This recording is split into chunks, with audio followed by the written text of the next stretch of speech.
and welcome to That Cat Who Be Crafting.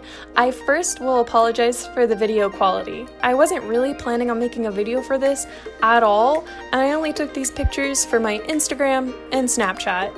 I hope that this doesn't bother anyone too much. Dollightful hosted a tropical doll mega collaboration, and I jumped right on board. I already bought some dolls wanting to get into the hobby, so I grabbed a Ghoulia to make a Alolan Persian. I removed her face with 100% acetone. So I think I totally fried her hair. Whoops. So some mistakes were made, but I think it's okay. This is my first doll custom I've ever finished. I have a Pokemon trainer doll, but she still needs a hat and some hair. I wanted to have a rounder face to try and match the Pokemon's bobblehead, but I wasn't comfortable to try and color match her skin on the face. That's also why I didn't give her a tail. And I forgot about the tail.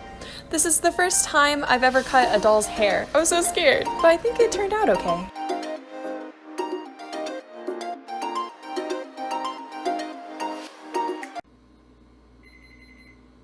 I can see into your soul. She needs silver lips. I don't have silver paint, nor can I make some that I know how to, but that's okay. This cannot possibly go wrong, right? Stay tuned. Oh no! This little part is the brush. That part is the lid that the brush is supposed to be connected on. Oh no, what did I do to you? She's a little clumpy, but I hope to fix her up soon.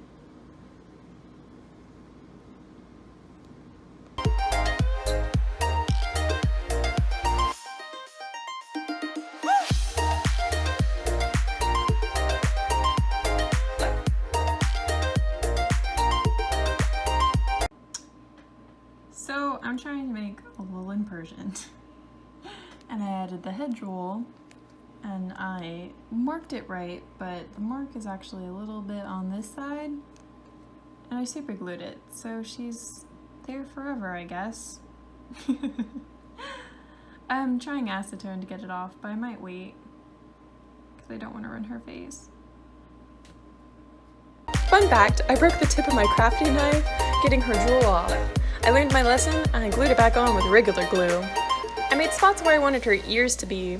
I used a Catrine Demue doll as the mold for my Crayola air dry clay. I wanted the ears to be more round and larger, like the Pokemon. I tried sticking on the ears with wire, but it didn't work.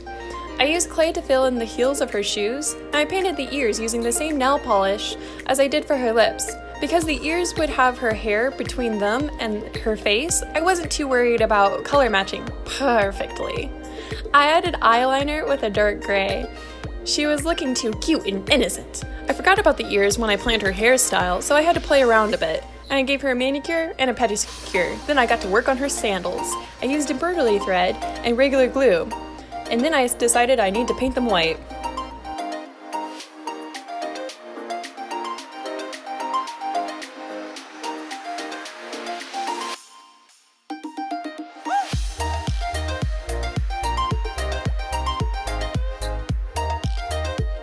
I used an old choker of mine and popped off the flowers to put on her shoes, though I did have an accident with the super glue exploding on my hands. I took a hair clip from a Ra's al Ghul doll and glued a flower on the hair clip, though I ended up popping off the hair clip later on. Then it was time for her clothes. I found a very helpful tutorial from Popsicles for Fun for a swimsuit that I wanted. I did have to get creative because I wasn't using a stretchy material like she suggested. I'll link the video and her channel in the description below. I had to use regular glue to try and fray check because I don't have fray check.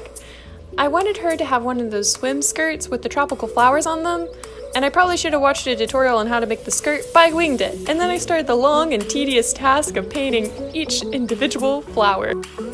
I guess you could say that this was also a budget custom because I already had everything that I used except for the little head jewel, and I really only spent $6 on the doll. I did glossify her eyes with Duraclear satin varnish. I used to do ceramics, and that was the one I had.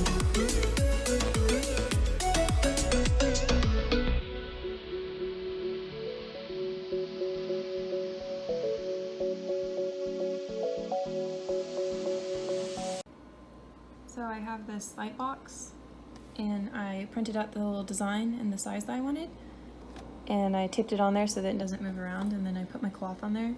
That's where I put it on the doll. And then I just kind of turn it on and then move the design wherever I want it.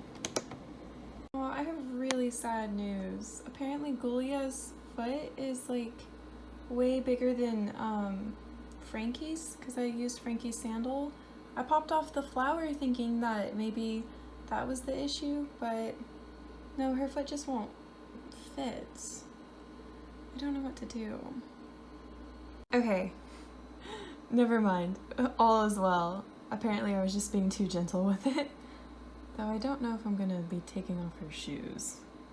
Yay! She can stand on her own!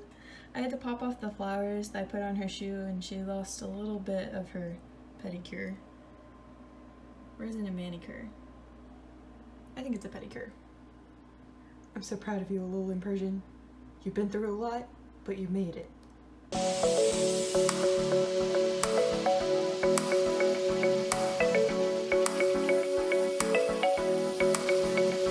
Excuse the awkward angle, but Hextian does red bottoms, and I do blue bottoms. Well, in the process of it. I stole the Velcro from the Kin's swim shorts that I owned, so then her skirt could be taken on and off. I listened to 172 Hours on the Moon while I was painting the flowers. I hope to post a book review on it in the future. I hot glued the flowers back on her shoes, since the super glue also covered one of the flowers when I put them on originally.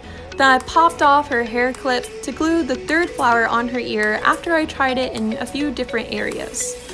Also out of air dry clay, I made a beach ball for her. I used an Easter egg to help it keep its shape. For the picture, I wanted her to be holding the beach ball with a leg popped up, but the ball was too heavy for her wrist and the skirt didn't like the leg position, so I scrapped that idea.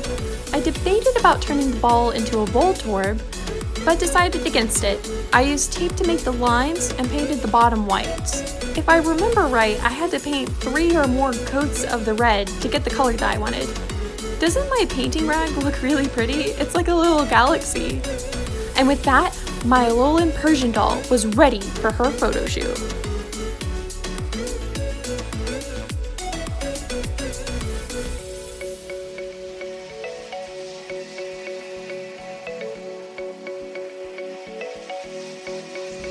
Trying to decide where to do the photo was a bit tricky. I'm in a landlocked state with little to no beaches, or even beach-looking lakes nearby, so I took my doll to my local park and looked for places that looked like rocky tropical terrain. One huge shout out to my bestie Sam, who helped me with the photo shoot. It was over 100 degrees and buggy, and I forgot the water bottles. She brought her tripod and her artistic side to help with photo angles and poses. We were also battling copious amounts of ants crawling all over the doll and at times us. We also had to find rocks that didn't have bird or duck poop on them, which we probably could have washed off if I remembered the water bottles. Honestly, thank you so much, Sam. Without you, I wouldn't have gotten some of the awesome pictures that I did. I was worried with only 2 days remaining that I would have to hustle and paint a beach background to shoot my doll indoors. We lucked out in the fact that it was windy and cloudy that day, so we got some amazing wind-blown hair. Sam was also the one with the idea to take the pictures without her skirt. I think they turned out really well. I wouldn't have even thought of this, probably because I spent over 6 hours of my life that I will never get back on that one article of clothing. Some of the pictures I tried to take as if I was a Pokemon trainer on a journey and a wild Alolan Persian appeared. Some pictures were really washed out because the sun took a peek at what we were doing. I will say that I totally forgot to take the pictures in landscape. Darn it! I tried to put her in a tree because she's a cat, though I haven't actually seen a Persian climb before, but then again, I'm not caught up on the anime. If you've seen my July bullet journal video, you'll know that Persian is one of my favorite Pokemon, though I'll have to admit, I didn't like Alolan Persian at first because of its bubble head. I thought that they turned my graceful, classy cat Pokemon into a joke. After doing this doll, I'm happy to report that she's grown on me. I've had so much fun with this collab. I've interacted with so many amazing people and artists. It was just so wonderful to do.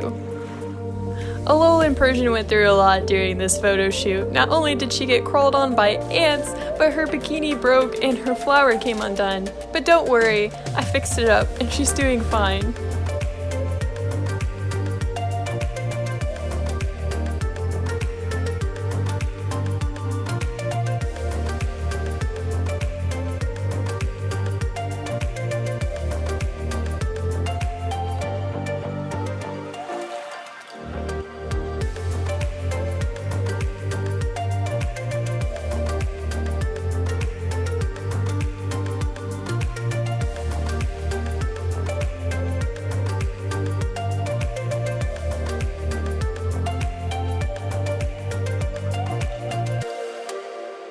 After the collab, my doll met Mallory Rose. She's the doll that was made by the wonderful human who introduced me to Dollightful, Stephanie. Stephanie was also my editor for my first 2 videos.